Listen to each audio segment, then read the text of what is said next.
Alrighty, so I've had a hell of a time trying to find decent, quick videos about how to process wild persimmons, which is kind of a problem because we have a big wild persimmon tree in the backyard, and it has been very productive this year.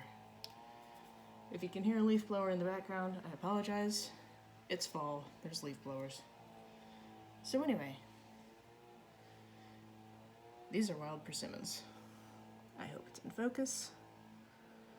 If it's not, apologies. They've been falling off by the branch because I think the squirrels have been snipping them off at the branch. But anyway, they're small, they have big seeds, and we're in northeastern Indiana. So I don't know if the wild persimmons are different in your area, but this is how they are here. You have to pick them when they are basically looking like they're done. They kind of look like dates, maybe a little less shriveled, but once they've been hit by frost, they're pretty much good to go. And that's if you want to harvest them off the ground. Now, you can pick them off the tree itself, even when they're not ripe.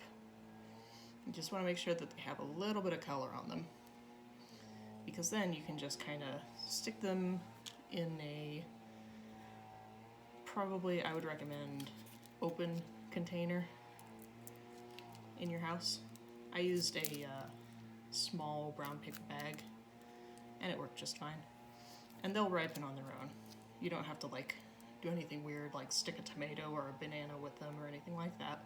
They don't need it, because they just ripen on the tree. And the way that I'm getting them off of the calyx is I'm just kind of hanging onto the calyx and giving them a gentle but firm twist, sometimes in two different directions, to get them off of there.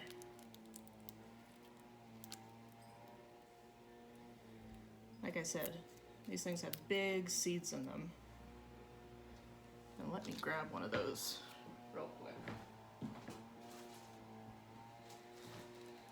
because we've got a container of them, because we're going to plant some too. This is how big the seeds are. Just one by itself. Not like thick or anything, but they're pretty sizable. You can cut these out ahead of time if you really want to. Because of how persimmons ripen, they are extremely soft. Like, there's so much give to this thing. It's basically a big, extremely soft raisin. Like I said, it's like a date. And so cutting these things open, you're not really gonna find the seed on the first try. Sometimes you can kind of guess that the seed is on the dark spot, but I don't think that's really a sure thing. And so you can cut them open if you want before you mill them. Trust me, you're gonna want a food mill for this.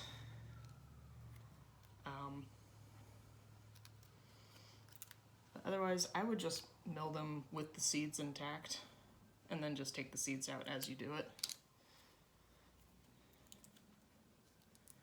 So like I said, you're going to want a food mill for this. Now, you might see online that people say, oh, fully food mills. Those were the best ones. They're discontinued. They're not a brand that's being made anymore, And now our neighbor is doing our leaves. He is addicted to that thing, I swear. Thank you, Todd. The leaf blower is gonna get louder. I don't know what to tell you.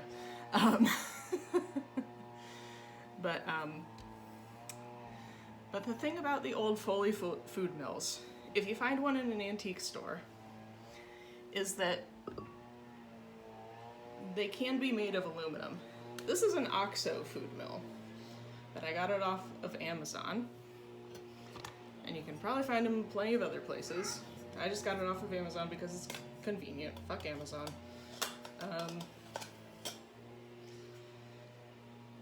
But the thing about the Foley food mills is that they are made of aluminum. And the thing about aluminum is that it will react with the acids and stuff in the fruit. And this happens with other fruits too.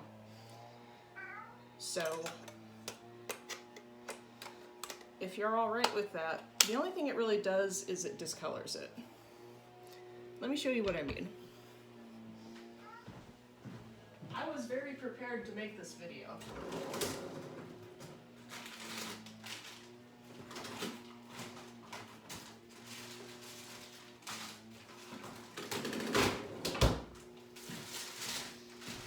So this is persimmon pulp that's been run through either done by hand through a colander that's made of steel. This colander specifically. Done by hand, don't recommend it. It's not fun. Now remember that orange color. It's basically this color. And this is this big piece of mud. This is the persimmon pulp that was run through an aluminum food mill, an old Foley food mill. Now it turns that brown color, like I said, because of the chemical reaction between the fruit and the aluminum. It doesn't affect the flavor. It doesn't freaking matter. So if you just don't want it to be orange, or if you just don't care, then the Foley is fine. But if you want that orange color, go with the stainless one. Yes, Gracie. Yes, Gracie. What? What, kitty?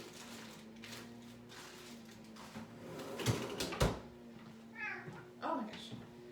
And we have so much of it frozen because it freezes really well, and it's fine. That is a kitty. So, next thing I'm gonna do, now that I have all of these off of their stems, is I'm gonna shove dishes out of the way. Like I said, I was very prepared for this. I'm gonna move this over here and pray to God that the thing holds onto my camera. I don't end up getting it. And I'm just gonna go like this.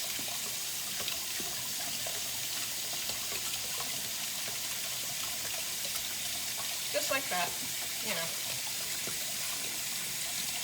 I usually do it in hot water.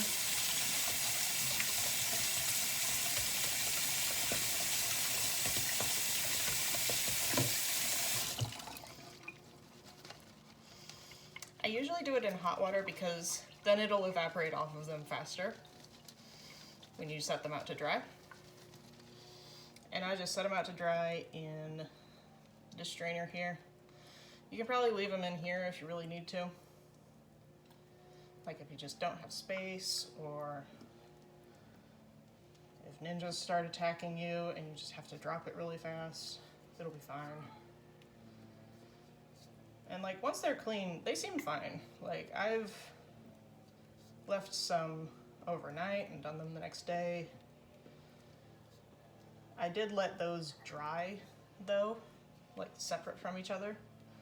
So I don't know if there's any problem with doing it. Yeah, let's see what I'm doing. So I don't know if there's any problem with letting them dry together and letting them dry on this mesh that admittedly hangs on to a lot of water. But if you did need to dry them on this mesh and you were worried about all the water, what you can do... What? Oh my God, you sound so pitiful. You can always just like press a towel underneath. I'm just grabbing a paper towel. It's not going to be very effective, but you know, it'll get most of the water out. So you just go aside. But yeah, and Mom doesn't like them on that thing because she thinks they stain. I don't really think they do, but I think that towel just got kind of dirty. I don't think it got stained by persimmons. Ah, recycling. Oh God.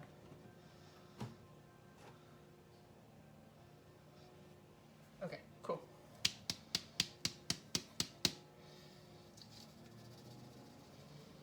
So yeah.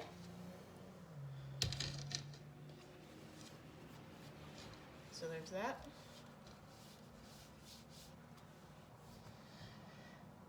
And then you just wait for them to dry. I wouldn't recommend toweling them off because those skins on them are really delicate. You know, like, let me see if I can find one that can really show it. Let's see if I can even show it. Let's see.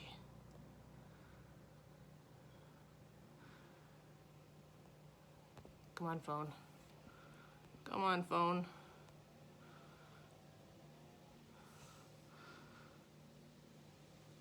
I believe in you. No, it's not gonna do it. Okay, whatever. But anyway, take my word for it. Like, I'm lightly brushing it with my fingernail and the skin is coming off. Like that. The skin on these things, when they're ripe, is really delicate. And it'll just kind of flick off on its own. So, the skin isn't a problem. Like, when you put it in the food mill, like, it all just goes together. So, it's not a problem. But yeah. So then once you get them in the food mill, you're just gonna wanna put them right in there, under that thing, mill them. I use the medium mesh. You're just gonna wanna have something underneath, have a spatula so that you can get that off of there. Some of them have like a wire that will scrape as you work, which is cool. But yeah, stick it on a piece of parchment on a plate, stick it in the freezer, and then you're done. That's how you deal with wild persimmons.